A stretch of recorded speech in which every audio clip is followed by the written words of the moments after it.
Des déconvenus, ils en ont connu d'autres. À 2 jours de leur venue en France, le roi Charles III et Camilla ont vu leur voyage annulé. Ils étaient attendus ce dimanche 26 mars pour une visite de Paris et Bordeaux avant de se rendre en Allemagne.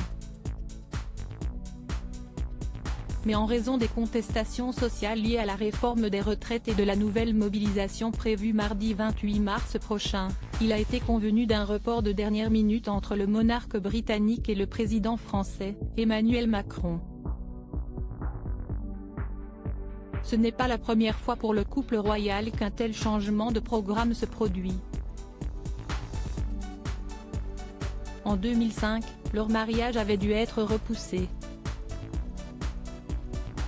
Cette union qui devait avoir lieu le vendredi 8 avril avait été décalée de 24 heures en raison du décès du pape Jean-Paul II, survenu le 2 avril. Celui qui était alors prince avait dû se rendre aux obsèques organisées à Rome. Sa Majesté le Prince se rendra aux funérailles du pape Jean-Paul II à Rome. En signe de respect, Sa Majesté et Madame Parker Bowles ont décidé de repousser leur mariage à samedi, avait indiqué un porte-parole de Clarence House à l'époque des faits. Plusieurs personnalités invitées attendues à la cérémonie à Windsor devaient aussi se rendre aux obsèques du Saint-Père.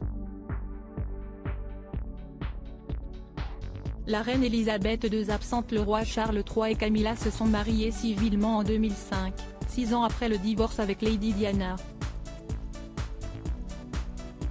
Mais le décès de la mère de William et Harry en 1997 a forcé Camilla Parker Bowles à se mettre en retrait. Un mariage dans ces conditions aurait choqué l'opinion publique. D'autant plus qu'un second mariage n'est pas dans les mœurs de la famille royale. Le 9 avril 2005, la reine Elisabeth II n'avait d'ailleurs pas assisté à la cérémonie. Étant à la tête de l'Église d'Angleterre, qui désapprouve les divorces, elle ne pouvait pas soutenir cette union. Article écrit en collaboration avec 6 médias. Crédit photo, agence.